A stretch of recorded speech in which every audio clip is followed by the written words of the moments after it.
दोस्तों अगर आप फाटका, जोड़ों के दर्द, कमर के दर्द, गठिया, बाई, बताश से परेशान हैं, तो ये वीडियो दोस्तों बहुत ही इम्पोर्टेंट वीडियो है। आज के वीडियो में 4 ऐसी चीज़ों के बारे में डिस्कस करेंगे कि जो ये 4 चीज़ें हैं, सबसे शक्तिशाली चीज़ें हैं, इन बीमारियों को दूर करने के लिए। बस दोस्तों हमें पता होना चाहिए कि आयुर्वेद के अनुसार इन 4 चीज़ों को कितनी मात्रा में कब कैसे प्रयोग करना है।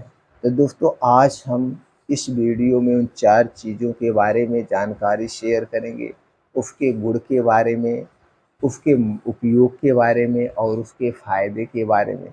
अगर दोस्तों इस तरीके से आप इनका सेवन करते हैं या जो भी करता है, तो दोस्तों गठिया, बाई, बताश को आप हमेशा के लिए दूर कर सकते हैं, उससे छुटकारा पा सकते हैं। लेकिन दोस्तों यहाँ पे ये भी जानने की ज़रूरत है, एक गठिया, बाई, बताश होता क्यों है? जब तक आप कारण को नहीं समझेंगे निवारण आसान नहीं होता है। इसलिए दोस्तों जैसे 2 लोगों के बीच में झगड़ा हुआ है, तो सबसे पहले आप दोनों को बैठ कर के किस बात को लेके झगड़ा हुआ है, पैसे को लेके झगड़ा हुआ है, ज़मीन को लेके झगड़ा हुआ है, जिस कारण से झगड़ा हुआ उस कारण को बैठ के निपटारा कर लीजिए। आप दोनों के बीच का झगड़ा शांत हो गया। उसी तरह से अब ये गठिया बाई बतास जो हो रही है, ये गठिया बाई बतास होता क्यों है, जोड़ों में कमर में दर्द होता क्यों है, पहले उसके कारण को समझ लीजिए।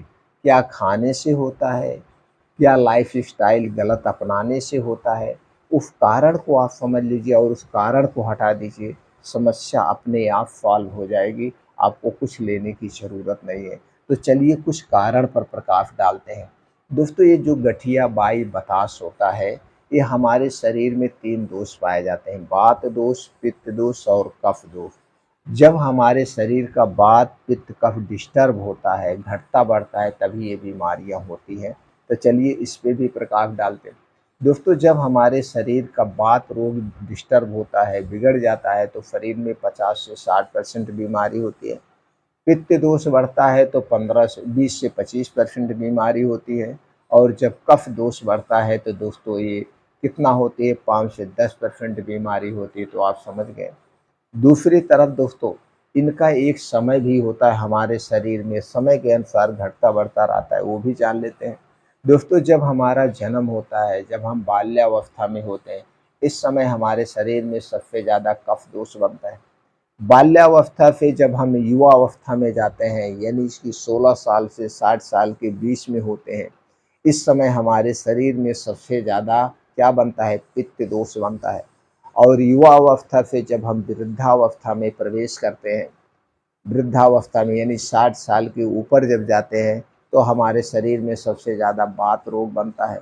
तो हमें यही ध्यान देने की ज़रूरत है, जिस उम्र में जो सबसे ज़्यादा बन रहा है, उसे उत्तेजित करने वाली, उसे बढ़ाने वाली चीज़ों का सेवन हमें नहीं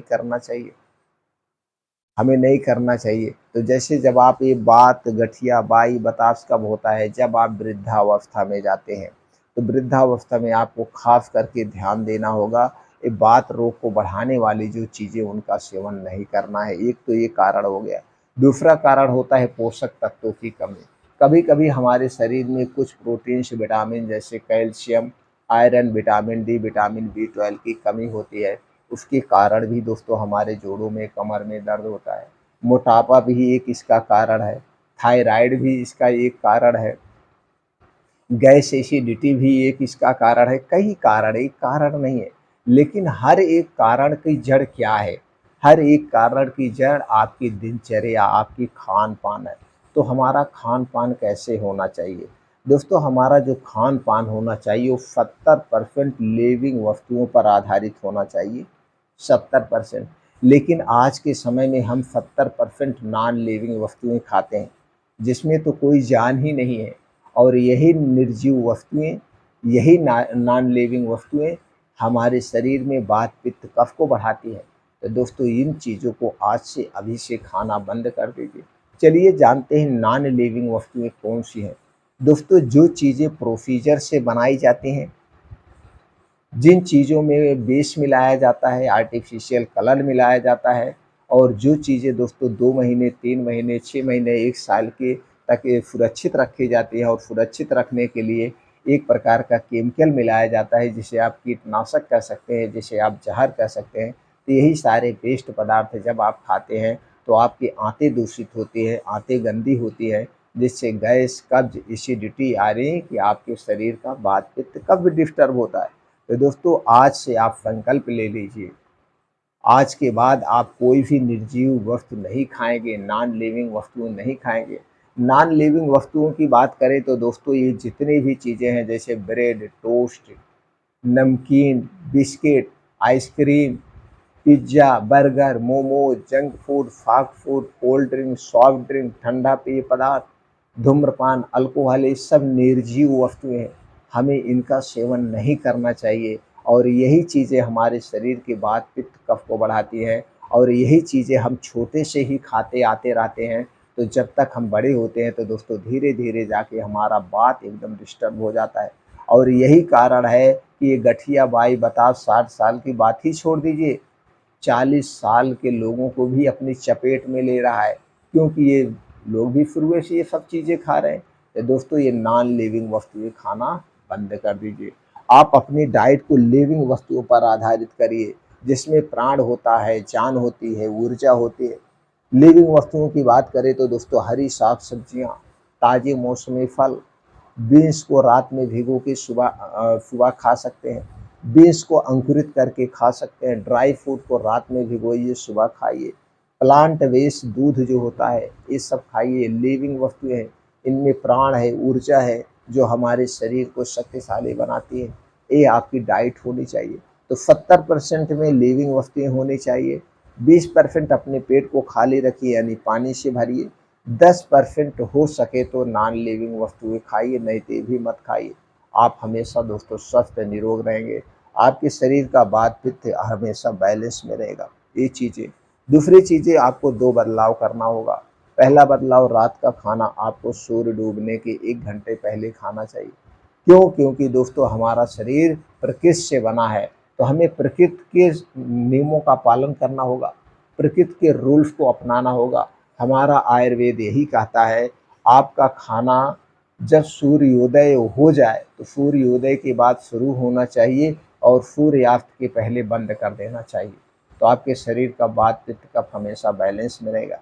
दोस्तों जब आप सूर्यास्त के 1 घंटा पहले खाना खाएँगे और अगले दिन 10 से 11 बजे खाएँगे तो आप डेली 16 घंटे की फास्टिंग करेंगे और यही 16 घंटे की फास्टिंग आपके शरीर को निरोगी बनाएगा।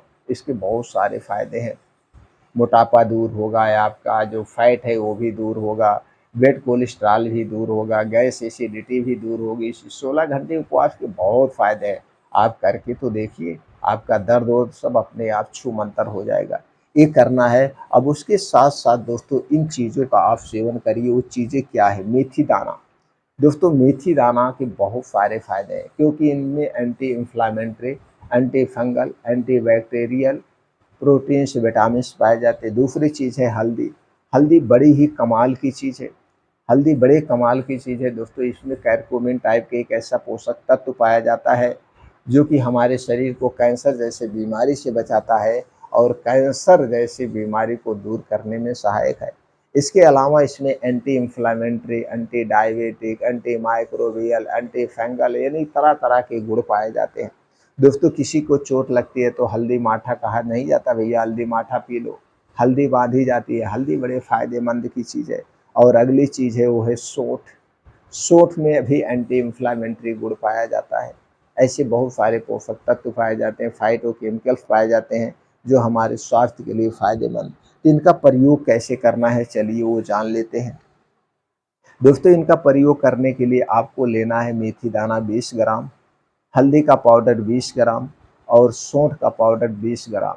तीनों का पाउडर आप 20-20 ग्राम लेकर के एक में मिला लीजिए। मिलाने के बाद किसी काँच की बोतल में रख दीजिए, काँच के डिब्बे में। लेकिन ये हल्दी पाउडर आपके घर का होगा, सौंठ पाउडर आपके घर का होगा, मेथी पाउडर आप घर पे बनाइए। पैकेट का कुछ मत खरीदिएगा, क्योंकि पैकेट के जितनी भी चीज़ें होती हैं हमारे अपने दृष्टि से वो सेफ नहीं होती हैं। कुछ ना कुछ उसमें मिलावट होता हुई है, चाहे कितनी भी अच्छी कंपनी क्यों ना हो। इसलिए दोस्तों ये सारी चीज़ें आप साबूत खरीद के लाइए, घर पे पाउडर बनाइए।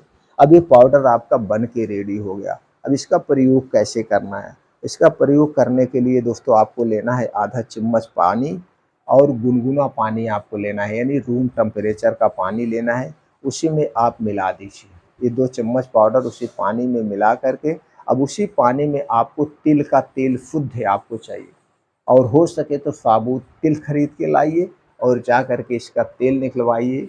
यही शुद्ध तेल आपको 1 चम्मच उसी में मिलाना है।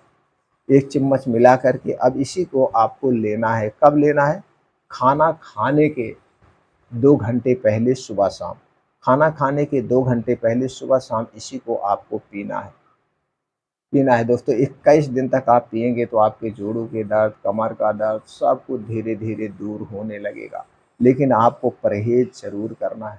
परहेज़ करेंगे, इसका प्रयोग करेंगे तो दोस्तों ज़रूर फ़ायदा मिलेगा। अगर दोस्तों हमने जो भी जानकारी शेयर किया है, इसे सुनने के बाद कुछ मन में प्रश्न उठ रहा है तो आप कमेंट सेक्शन के माध्यम से पूछ सकते हैं। लेकिन दोस्तों उस सारी चीज़ों को आपको फॉलो करना होगा। दोस्तों आपने पूरा वीडियो सुना अंत तक, इसके लिए बहुत-बहुत आपका धन्यवाद। फिर मिलते हैं अगले वीडियो में।